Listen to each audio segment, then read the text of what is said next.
The Bronx has fallen into chaos, and now groups of colorful gangs roam the streets upholding their own law. Italian filmmaker Enzo G. Castorelli puts his spin on the cult classic The Warriors in this 1982 fever dream of the apocalypse. That's right, it's 1990, The Bronx Warriors, and they are here to guide you through the wasteland on two wheels against Hammer and the Manhattan Corporation. You're listening to a Kind of Garbage podcast, movie edition. Hey, it's a kind of...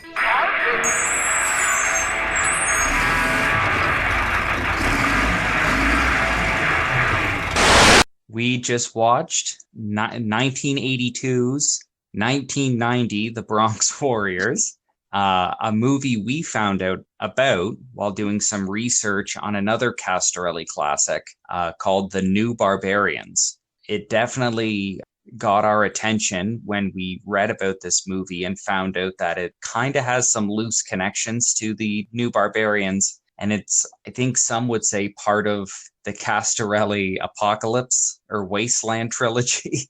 The trilogy is one of my favorite trilogies now after seeing all the movies. 1990, The Bronx Warriors is what people say it's the best of Mad Max, The Warriors, and Escape from New York, and I couldn't agree more. This movie still has a bit of a Mad Max feel, less so than New Barbarians, but it mixes in. I think if you were going to mix something with Mad Max, taking the Warriors, you can't really go wrong there. I mean, like this, the two overlapping themes of this movie gel incredibly well, and it really turned out amazing. When we started first watching this, I distinctly remember you saying, how is this movie looking to be a better movie than any of the movies I've seen in the last year? Because the credits are just, it's a black background, people's body parts being shown with the credits.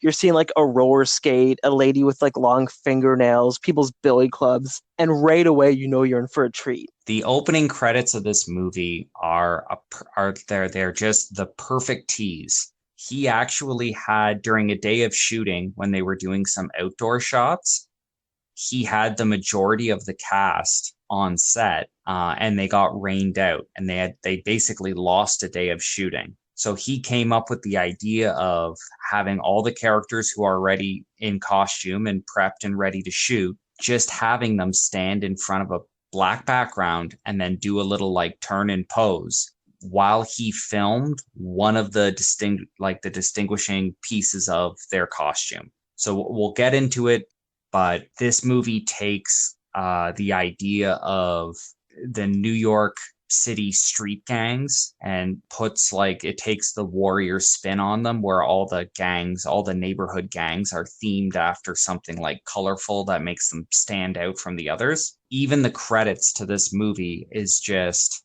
a little glimpse, like a little hint of the gangs turning and just showing like a little piece of the costume or a little piece of flair that makes them stand out.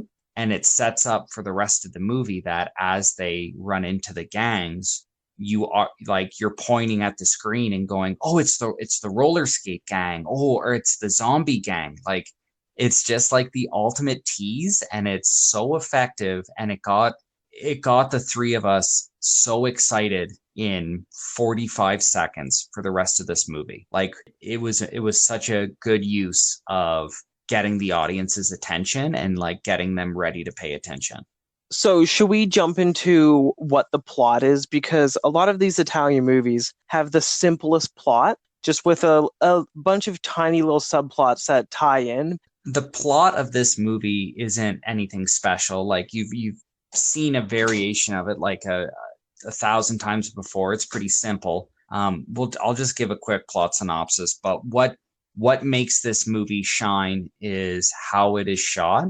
Just like Castorelli's eye. I don't know if it's intentional that it's this good. We watched the trilogy and they were all great. So like it can't be by accident, but like this movie is just so well shot with such a minimalist angle that it's great. Like it only shows you what you need to see, and it gives you like nice long shots of the setting, which is easily one of the setting and locations on this movie are almost one of the biggest stars of this movie, because they are in a modern age, they are unbelievable to look at. So the quick plot synopsis is this. A young woman is running across a bridge in New York City into the Bronx. And then we have some dialogue over top of it explaining that she's on the run from her father and that she's about to enter the Bronx, where the police don't patrol, and anyone who chooses to remain in the Bronx is essentially almost like a wastelander or like an outlaw type character, where they choose to live there on their own, regardless of the danger and what could happen, and that there's like no support. So it's just now a neighborhood full of outlaws. She's given a bit of trouble by a gang that we dubbed the Field Hockey Gang, because it's just people in kind of like homemade costumes with roller skates and what looks like kind of stylized field hockey sticks. While she's being chased, this is where she encounters the protagonist of the movie named Trash, who's a member of, what was his gang's name again? I'm pretty sure they were the Riders, weren't they? Yeah, the Riders. So he's a member of the Riders, which is kind of a biker themed, like leather tattoos, motorcycle themed street gang. The setting and location are amazing, and the background, the extras and background actors are incredible. He rescues the young girl who's played by Stefania Girolami Goodwin. That actress is actually the daughter of the director, Enzo, to which she took this role to get some experience filmmaking, where we'll talk about this later too. She later went on to become like an established filmmaker herself.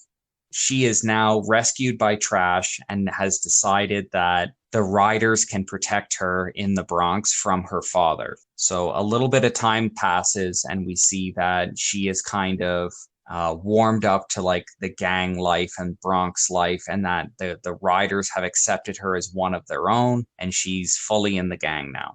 The Riders bump heads with a gang that we called the Pimps, which are led by the legendary Fred Williamson, he calls himself the King of the Bronx. All the other characters call him the Ogre. And it appears that there's a little bit of like espionage and spying going on between the two gangs that they're catching. And it's kind of causing some friction between the two gangs that are at that point are in some form of like a peaceful state with one another, just minding their own neighborhoods. As this is going on, the president of the kind of corporate giant company called the Manhattan Corporation has decided to recruit through the police a vigilante named Hammer, played by Vic Moreau, to come and rescue his daughter. So now Hammer is let loose on the island, and he's kind of exploiting the fact that the gangs don't trust each other. So his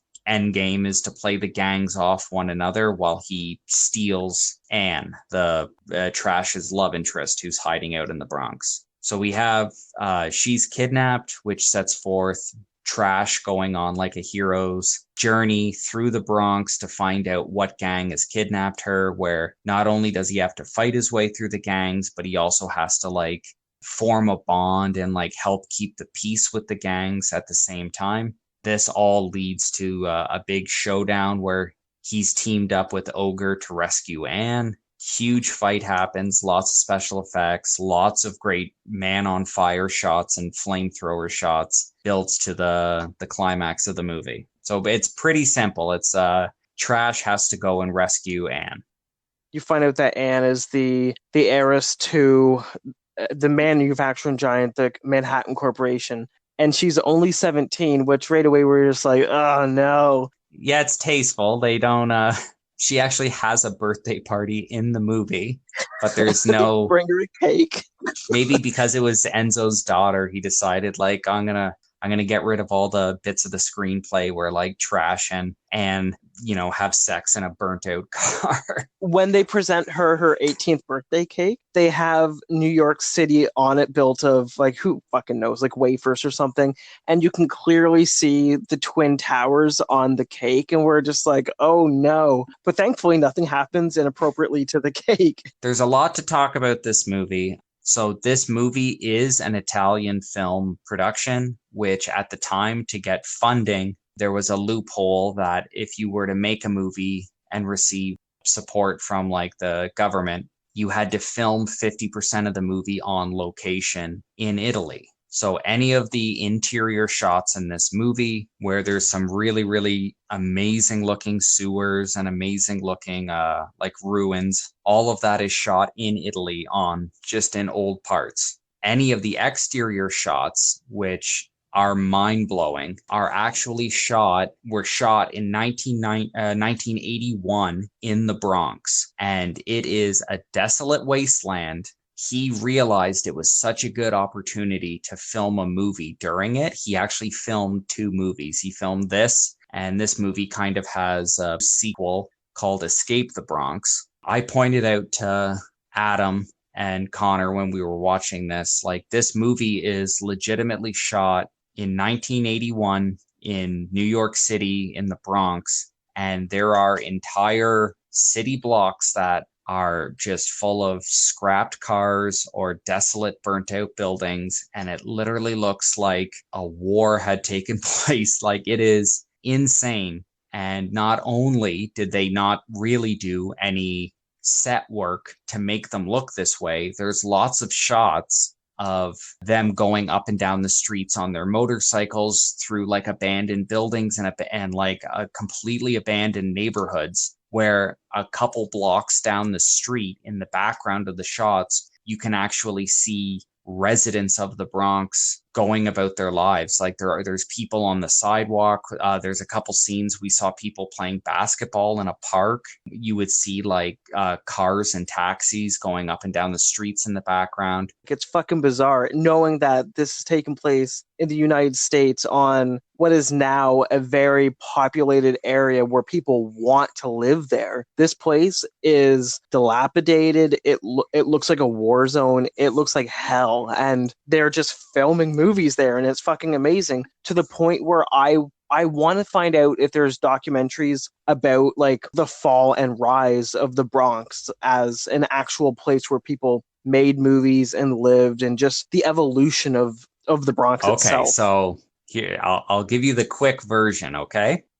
The South Bronx was kind of known as a low-income, working-class, like very blue-collar neighborhood of New York City. In the 60s, it would be chosen for a roads project called the Cross Bronx Expressway, which was going to be a massive highway that would cut right through the Bronx, like right through the center of the South Bronx. So during the construction of the highway in the 60s, left thousands of people homeless because the apartments that they were living in, or like their homes, their apartments and everything, were basically chosen for demolition to make room for this project. It also went right through neighborhoods that completely like gutted storefronts, just like any element of like culture in the neighborhood. So during this, like, I guess 10-year construction of this project, it just forced people, there was nothing in the Bronx for anyone. It just forced people out. So it kind of reached its climax during the 1970s, like the late 70s, where entire buildings were abandoned. Like entire neighborhoods in the Bronx were abandoned, and people were burning down buildings to the point where like it was almost out of control.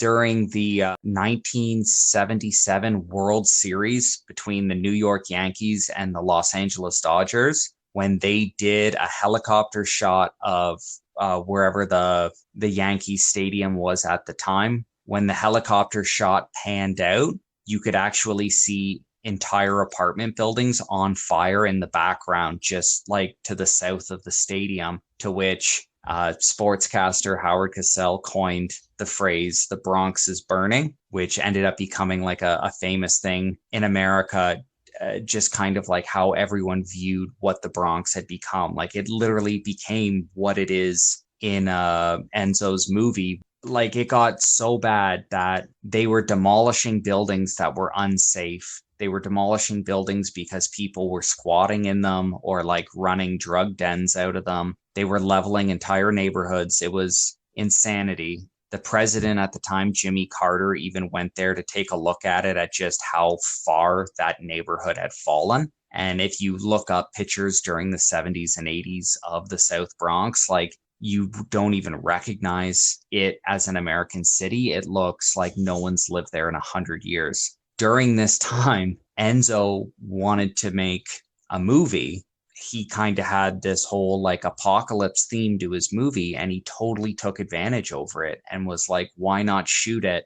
We could go shoot a movie in the South Bronx. I don't even think anyone would stop us. No one's there. It's so abandoned. We literally can do whatever we want for our exterior shots. We can ride motorcycles on the sidewalk. We can drive motorcycles in and out of buildings. We can drive trucks. We can do all these stunts. We can do whatever we want, and no one will say anything to us. And the effect in the movie is great because it's a gang driving through a major city, and it is a ghost town. The entire city is an absolute ghost town, and none of it is an effect. It's all at the time what that neighborhood actually looked like.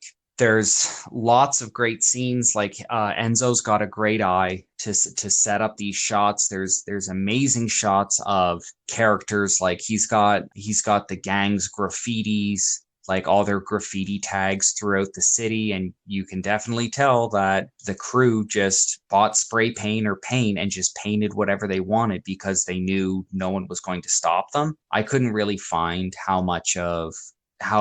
if there was any information on him even getting like permits to film in the area, or if they did kind of do it guerrilla style. Oh, I assume it's all guerrilla style. But like this area, like, yeah, I can't stress it enough. The visual effect it has on the movie, like where New Barbarians, we joked about, like New Barbarians, they had access to a gravel pit and they just used that as if, oh, this is what the world looks like now. Like everything's kind of eroded and run down and sandy and everything. And it's very obvious that the small area they just kept redressing it. In this movie, you feel like they go all over New York.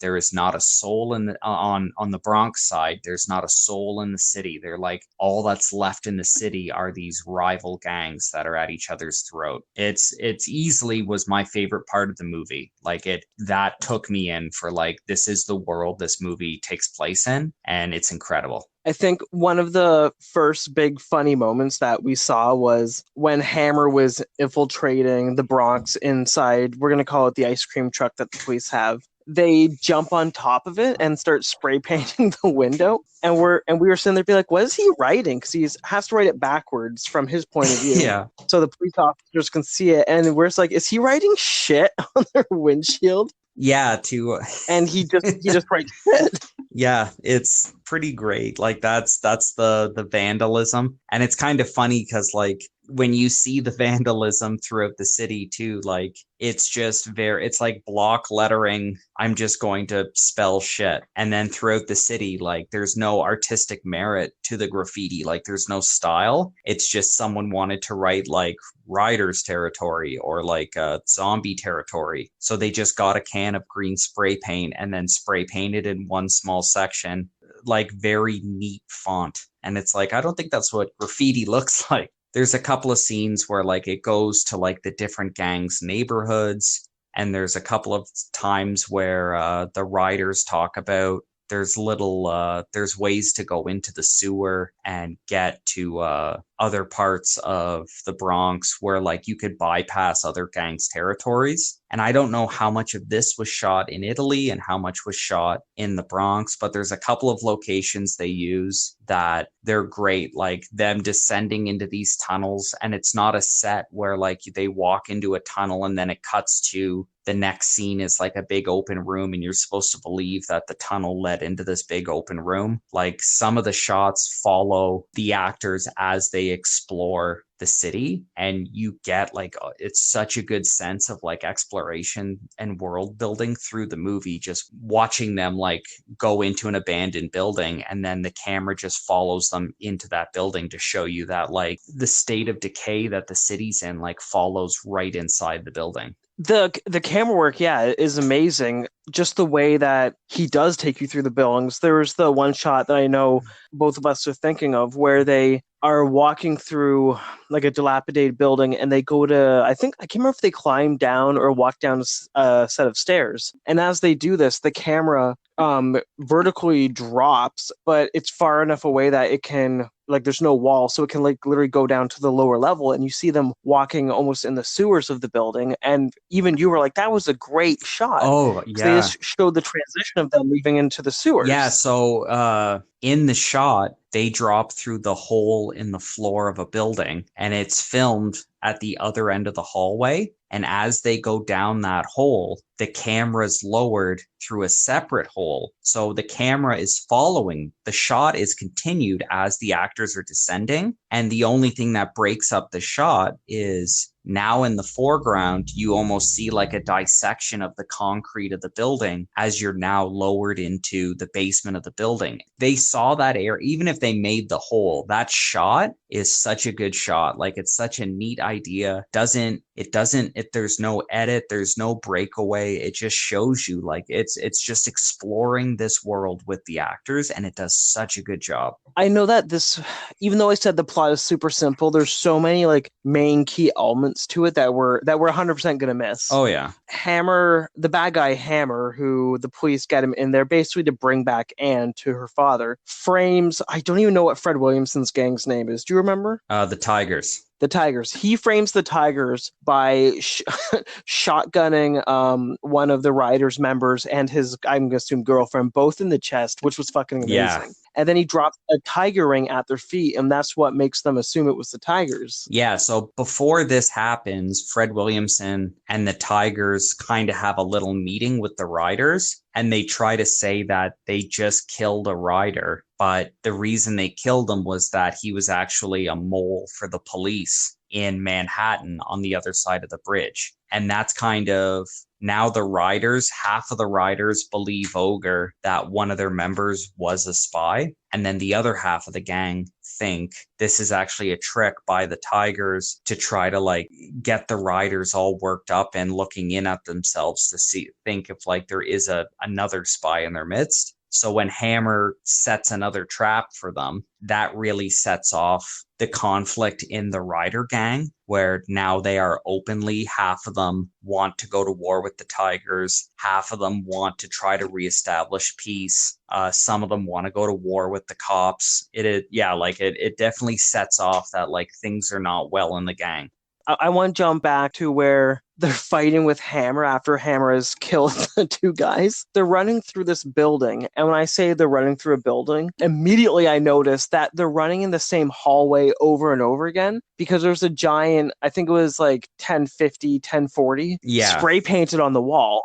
While we're watching, I'm like, Cody, rewind for a second. I'm like, look at that. It's like 1040. Look at the 1040 on the wall. You can see it here. And then he runs into a room and comes out the other side of the hallway he was just in, because you see the same spray painted area. Yeah. And I'm pretty sure they run back and forth in that same area like 4 times in this chase. And it's ridiculous because it turns into the classic Scooby-Doo scene where they're all running through the doors across from each other. That's what it looks like. But if you didn't have that one spray paint there, you wouldn't have been able to tell. But it's so, the spray paint's iconic for that scene, just seeing how ridiculous it is. Yeah, you're right. They run past it 2 or 3 times, and you picked up on it immediately. And it does really make it obvious that like this big sprawling abandoned apartment complex they're running through, that the actors are actually just like running through they're running through like an intersection of hallways, and they're dressing it up that it's like ongoing hallways instead of just the same, like running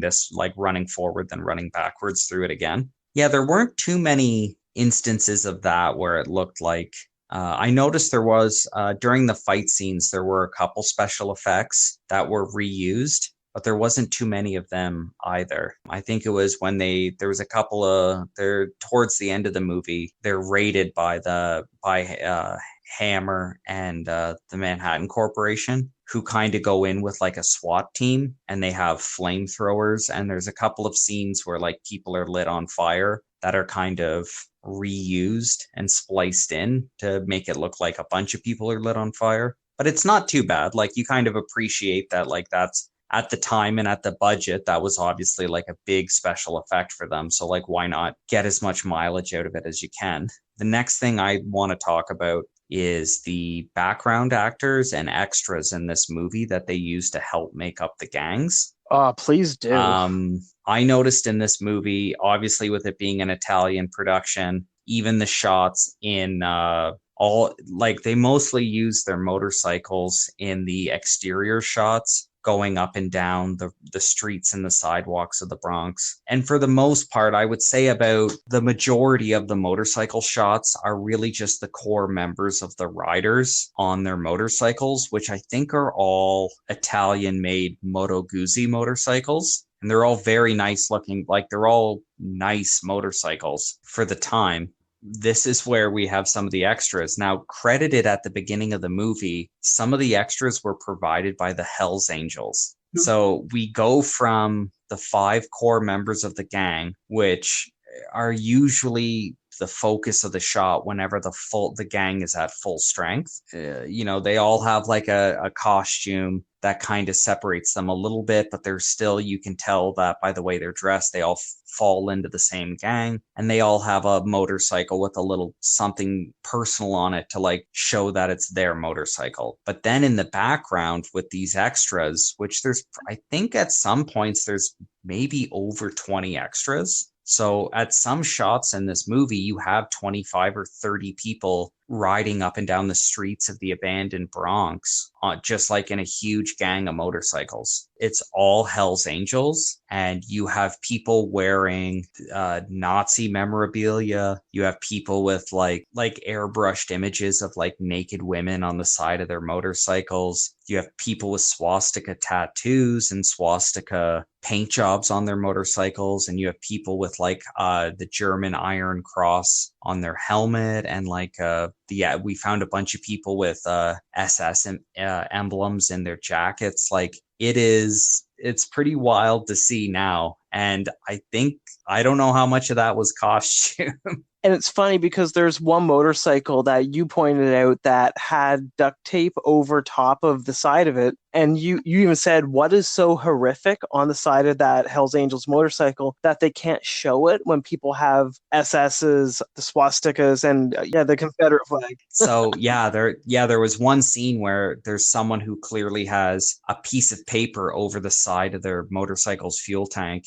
And the way that the paper is cut and taped on, you can tell it's covering some sort of painted mural or decal on the side of his motorcycle that he wouldn't remove. And I thought about it, and the only thing I could think of is maybe if it was the name of a specific gang, or maybe like a branch of the Hells Angels, or it was something like identifying, and the guy was like, yeah, man, like, I'll ride in the background of your movie, but like, I don't want my name or my gang's name in this movie. So the only thing I could think of, it was something that could identify that guy, and he didn't want to be identified. One of the fun, actually, it might be one of my favorite scenes that we all can stop laughing at. The 2 fallen comrades of the riders, they put them on skids, and then they do the Conan the Barbarian, and they light them on fire. They give them like a funeral pyre, or like a Viking funeral. Yeah, and they collect their ashes and put it into like drawstring bags, and then they all drive to what would be like the Manhattan River, I assume. It's like the docks underneath one of the bridges on the Bronx side. They all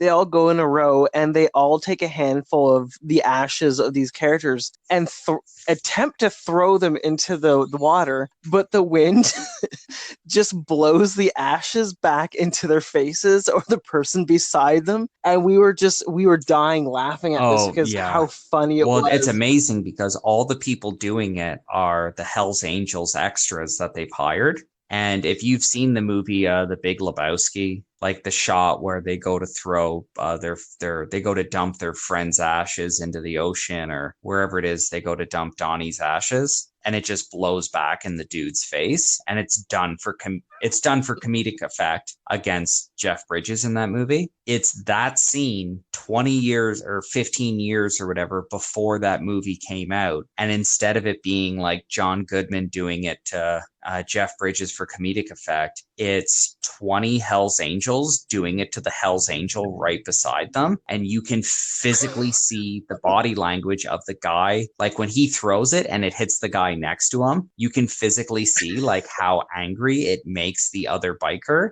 And then the camera pans down the line of bikes and they all do it to themselves. And it is almost a Three Stooges sketch. Like we were dying laughing. Like I think we watched it twice or three times. Like it was. They're all trying to dodge the ashes coming back. Like they throw it and then they be like, "Oh fuck, it's coming back at me." And they all like lean over trying to dodge the cloud of dust coming back into their face. Yeah, like it's supposed to be cremated remains, but it's clearly just a fistful of like sand and ash. And all they're doing, the wind is just blowing it to the person to their right. And you're just watching you're watching the scene from Big Lebowski as if it was like dominoed 20 times. And it is so friggin' funny. It is so unintentionally hilarious. And they left. You can tell that Enzo was like, all right, let's face the other, like, let's go to the other side of the dock where instead of the wind in our face, the wind will be in our backs, and let's do it again. And you can tell that all 20 bikers said, yeah, fuck no, I'm not doing that again. Like that idiot just threw sand in my eye.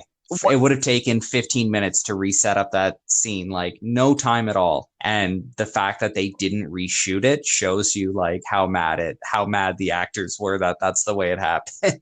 I'm assuming that as long as there was no dialogue, like extremely messed up, these were all one shot like scenes. Like it was, you had one chance. If you messed up, you want to do it again. Too bad. Yeah, which we had a little bit of a bet going. There's a scene towards the end of the movie where one of the riders is basically making a deal with Hammer to help Hammer and the Manhattan Corp take over the Bronx, so that he can kind of get revenge on Trash. And we didn't mention who Hammer's partner in crime was. No, we'll get to him. I guess we should get to him now, because seeing as he's like one of the side characters. There's a rented truck, a yellow and black rented truck that says like New Jersey. It says like Jersey's finest or Jersey's best, which after this, we ended up watching the third of the trilogy, it was all shot in the Bronx shortly after this movie. And there's a truck in it as well. And you can clearly see that it's they rented the truck from the exact same company. The driver of the truck is like a peg-legged man that everyone calls Hot Dog. Yeah. Hot Dog is supposed to be kind of like a cowardly character. And the actor that plays Hot Dog like does such a good job of being like a little weasel, because Hammer just like in every scene they're in together, Hammer just walks all over him. Hammer doesn't even ask. He just tells Hot Dog, "You're going to help me start a gang war." And then Hot Dog finally, like a couple scenes later, builds up the courage to be like, "You're going to pay me for this, right?" And Hammer is so offended that Hot Dog thinks he's going to get money for this. He's just like, "I can't believe you have the balls to even ask that to me." He's like, "You never asked me that question. Never." But yeah, like as far as what you were saying about like the whole one and done style of shots, we had a little bit of a bet. The guy who's betraying the riders, his name is Ice. Ice is chasing another one of the riders, and then he like wipes out so hard on his motorcycle on just driving the bike straight. He wipes out so hard that I thought it was a stunt, and you were like, that was not a stunt. Like that guy ate shit. Like he wiped out on his own. He had to have, because there wouldn't have been crash pads that he was driving over. No, there wasn't. The guy ahead of him like would have had to go over it as well. Yeah, but the way that it's shot from behind as they're driving like away from the camera, I thought for sure that the actor wasn't riding the bike, that it was a stunt rider, and that they shot it that way so that a stunt rider could slide the bike and like not show his face. But yeah, there's a couple places that reference it, that they're like, no, that was not the shot. Like whoever was riding that bike, like was going straight and went up on the sidewalk and then just lost control of the rear of the bike, and the bike just totally spun on him and slid out, and he wipes out hard. So before that, Anne runs away for some reason, and you see Trash like go to the beach with her, which I said that, oh, this is going to be our Grease moment, even though I think this came out. When did Grease come out? Grease came out in the 70s. Yeah, so they had what I was thinking of, the Sandy and shit. I don't even know the other Sandy, and what's the other person's name in it? Oh my I god. was gonna say Tommy. No, what? Oh fuck. John Travolta and Olivia Newton-John's characters are like on the beach singing together, and it's what it reminded me of because she's a very just the girl next door, and then you have Grease came out in 1978, so this came out a couple years after Grease. His name his name is Danny. It's Danny and Sandy. Sorry. I'm calling this a direct ripoff of, they want some kind of Grease thing. They don't sing to each other, but you have Trash, which we haven't talked about his appearance. Your partner, Andrea, pointed out that Trash, the actor, was 18 when he filmed this. Yeah. And he has a little kid face, but he's just like, he's a fit guy. He has the tightest fucking jeans imaginable, to the point where I'm going to stand up even though you can't see me. His, it's almost like he's pelvic thrusting the last portion of his like dick out, because that's how he walks, and he's very like, I have a pickle up my ass type walking. Yeah, where he looks uncomfortable, but you can tell he's probably a male actor, or sorry, a male model, not an actor. So apparently he was a gymnast. Oh, that makes sense. Yeah, then. Before he got into acting, and just a friend of his or something was like, you should audition for this movie that they're shooting, because you'll basically get like a free trip to New York City. If he didn't have that rocker hair, he would not have got. Yeah, you know what? I don't know. He has a look to him. He looks like he could be from the movie The Warriors. Like he has that kind of wiry, wrong side of the tracks kid look to him. But yeah, he is, you're right, like he is baby faced. After Sandy and Danny have their chat on the beach, they start trying to come back to meet up with their riders again. And then that's where, the zombies block off the tunnel entrance, where originally it was like this little barricade, and we were laughing at it, being like, they can drive around it. But when they actually go to drive to it, it's actually blocked off all the way. We're like, oh, that's good, because we were going to make fun of that if it wasn't. Yeah. And then they somehow drop a net on him from nowhere on top of Trash, which we laughed, because like, they would have been right in front of you. How did you not see the net? And they kidnap Anne finally. Yeah, so she's taken by the zombies, who are like the roller skating hockey gang, to their leader, who is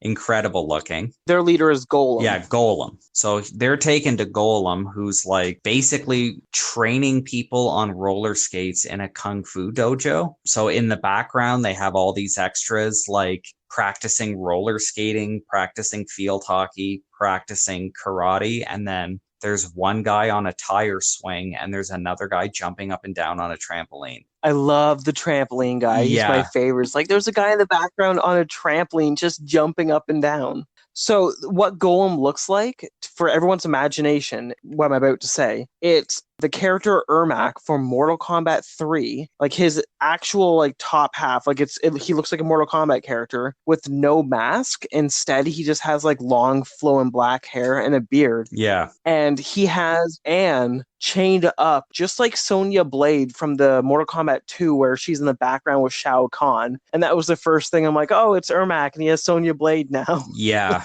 Trash has gone, and basically he's recruited the Tigers and Ogre by telling them that like the Manhattan Corporation's coming to take back Anne, and that this is going to be the start of like a huge war between the gangs and the Manhattan Corporation, and if they're going to win, they're going to have to stick together. During their trek to like go from the Ogre actually has a castle, which is amazing, which I believe is like an old pump house on one of the islands in like the Manhattan River. They go from there through the sewers, where they encounter the Rats, who are like a gang of like feral people who fight. They sword fight with 2x4s that make like metallic sword noises when they connect. So there's just people swinging like 2x4s and chair legs at each other, and all of a sudden it sounds like the Three Musketeers with like swords clanging together. There's one gang before the rats. Oh though. yes, I was gonna say the rats are called the Scavengers. Were they called the Scavengers or the Rats? The Scavengers were like the cavemen-y type people. Yes, and that who just grunted. So before they get there, they kind of make peace so they don't have to fight a gang. And this gang is called the Iron Men, and they're led by a woman. How to explain this? So the theme for this gang is that they're like a tap dancing jazz quartet, and that like their leader is like the head dancer. So when they like come on the stage, they're hiding behind pillars, and then they tap dance out from behind the pillars, and then they start swinging their weapons at the riders while like doing dance poses until their leader tells them to stop, and then kind of flirts with Trash and then lets them go. Yeah, they were the funniest group where we started laughing. It's like they're dancing at them, and they all have like spray painted plastic bowler hats on. Oh yeah. The later half of the movie is just like you were saying, the trek to what are they called? The Tiger people? The Tigers. The Tigers. Yeah, so it's a whole trek to the Tigers to get to Fred Williamson, who is the leader of them, so he can help them go to Golem to get the girl back, because Fred Williamson is the king of the Bronx, even though the riders rule the area, I guess their little area. Once they get to Golem, that's where, do they rescue Anne right away? No, there's a bit of a fight between Ogre and Golem, and then Ice goes to sneak away. Trash frees Anne, and then they both chase after Ice. Before that, there's an amazing scene where you see Trash, and I don't even know what his friend's name is. He's suspended by, well, he's not suspended. He's hanging by his wrist because he's been somewhat killed by the Scavengers. Yeah. And Trash just like trying to like talk to him, like, what happened? And Trash just crying at his friend just hanging here, and eventually cracks his neck. That's also where you have probably one of my favorite fight scenes is Trash, Fred Williamson, and the whip lady whose name is Witch, the Witch, fighting the Scavengers. Yeah. So as they're fighting all the Scavengers, Fred Williamson's character, the Ogre, is he over? I wouldn't say he's overwhelmed, but they're fighting all the Scavengers. He's basically jumped by the Scavengers, yeah. Yeah, so at the last second, one of the Scavengers, I guess, is about to kill Trash, and Fred Williamson has a cane that he's been hanging everyone with, and he's holding it, he takes the tip and pulls out to reveal a sword, and just decapitates one of the Scavengers, which was just one of the over-the-top moments where we haven't seen a lot of blood and gore, but just to chop somebody's head off was amazing because it was out of nowhere. Oh, yeah. We see Golem and Ogre fight each other, which I would assume that's one of the reasons why they named each other, so you could have a Golem and Ogre going hand in hand. Yeah. It's like the names are all ridiculous. Trash, Hammer, Hot Dog, Ogre, Witch, Golem, Ice. Like it really is just pick a name and give it to people. You have the fight where Fred Williamson defeats Golem. They rescue the lady, and then Hammer and Hot Dog have their fight. Who is it? Is it Hammer kills Hot Dog, or is it Ice? I think Ice does, right? Yeah, I think Ice does to get like revenge on him. So a little ways after that, we get to see Trash and Ice just fucking beating the shit out of each other in the Scavengers area, and Trash's like billy club spear kind of falls down a hole, which he then hucks Ice down, and Ice just gets impaled by it, where we were like, yeah, he's dead. He's dead. Because he's one of the, I would guess you'd say, 4 antagonists, which would be Ice, Hot Dog, Hammer, and then finally Anne's father. So you have Hammer leading a brigade of police officers into the Ogre's, I want to say mansion. It's his castle. Yeah. Which is very nice. Has a piano, all that good stuff. The police officers are riding horses into this place from New York City. And on the back of all the officers who are on horseback, those apparently are the guys that you give the flamethrowers to. Yeah, it's pretty dangerous. And then the other police officers have machine guns and grapple hooks, which come in later, which is probably the best part of the movie. So Hammer is basically standing in like,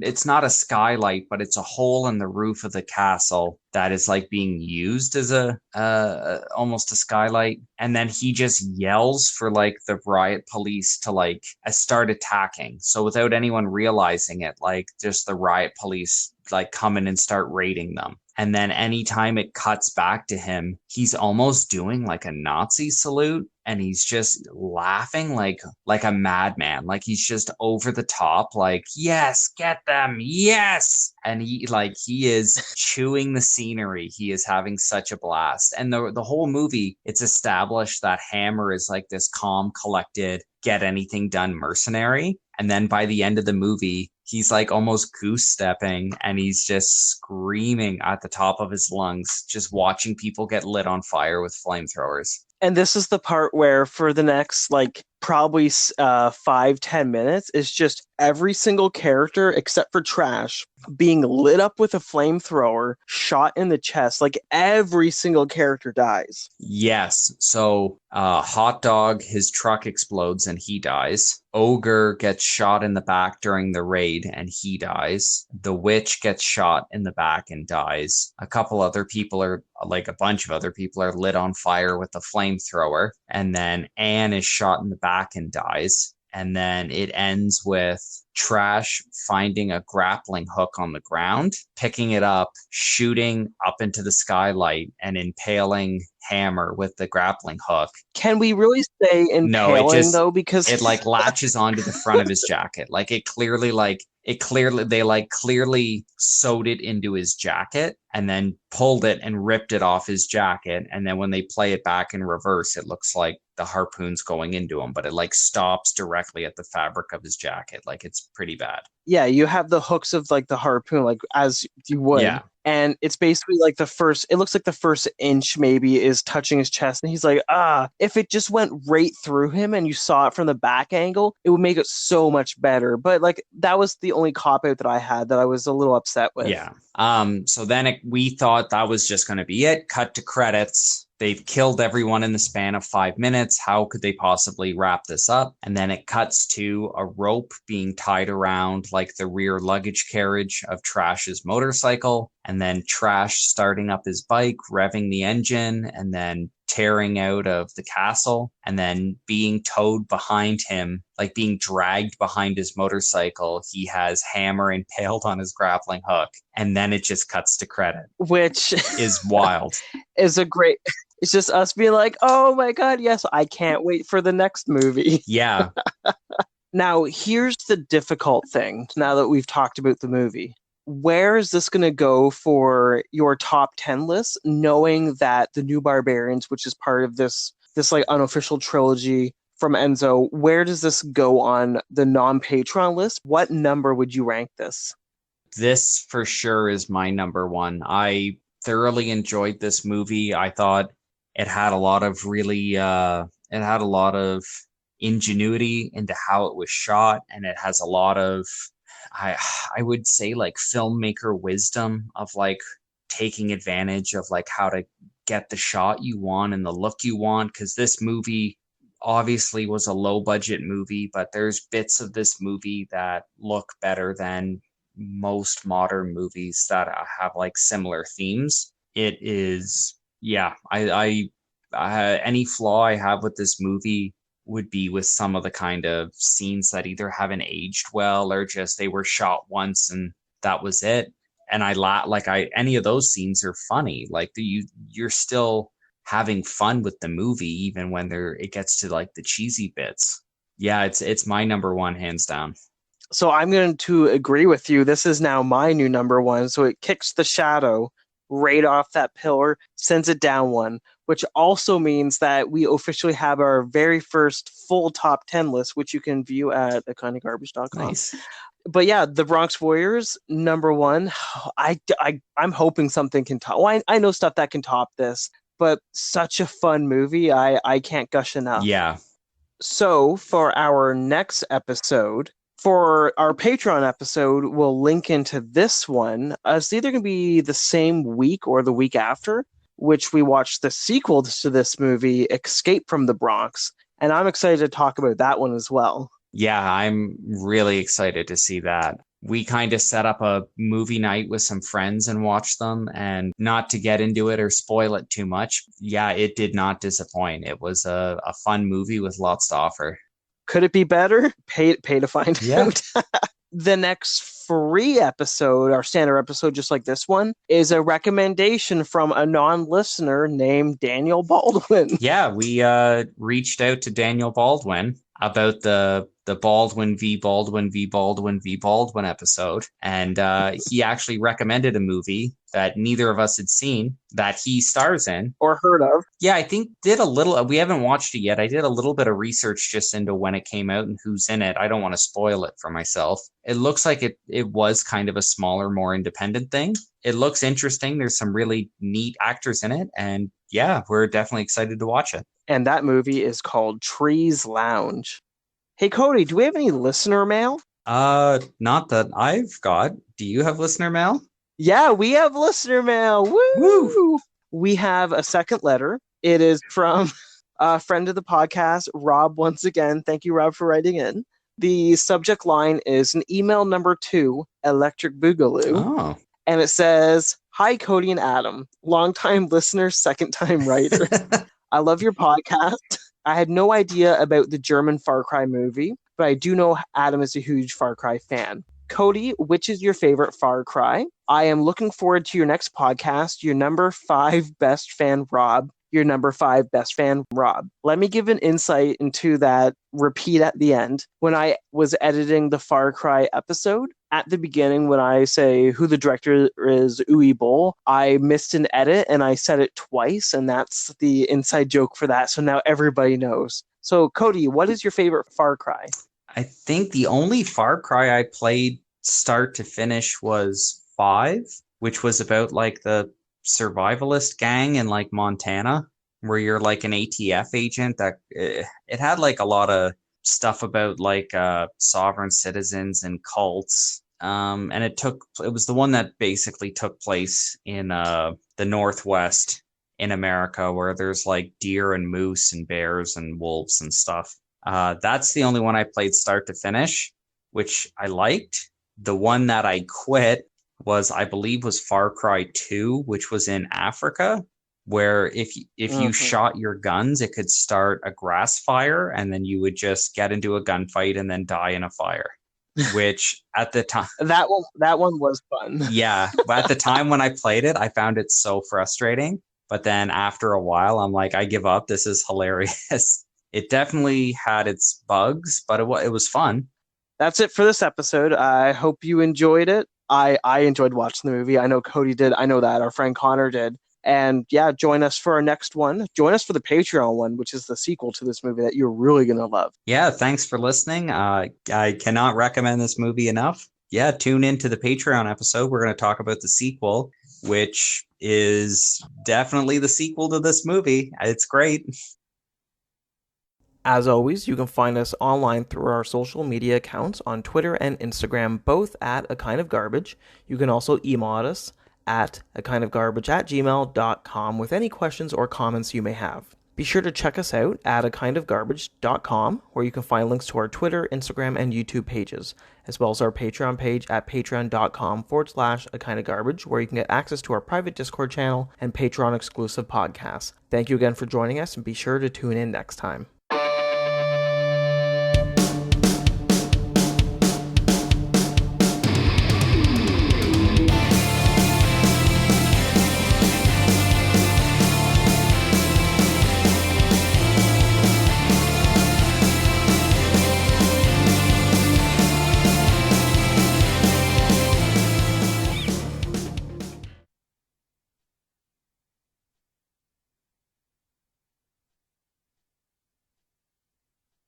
All right, so now that COVID-19 is officially over, we have, I guess, lots of time to actually watch movies in person and maybe record in person, because even though we watched this movie together, we're not recording in person. We're recording, I think, like 2 days later. Yeah, well by COVID is officially over, you mean. We're easing up I we're easing up on quarantine protocol, and that cases are having a huge surge in certain states in America. So yeah, it's almost over. by everyone's definition, who runs governments, it's Yeah, over. it really is almost over. I'm back to work in my workplace. You never left your workplace. No, yeah, that was great. I stayed working throughout, which actually was okay. My work did a pretty good job of like enacting safety protocols to keep us as safe as we could. But yeah, I don't know. Hopefully, this is things starting to wind down. Like, I don't mind if it's a few more weeks and everyone takes it careful and we do this slowly. I'd rather do it slow and safe than rush through it and then have this all happen again. I think I pretty much speak for everyone where like I really don't want this to be a thing that happens like multiple times in our lives.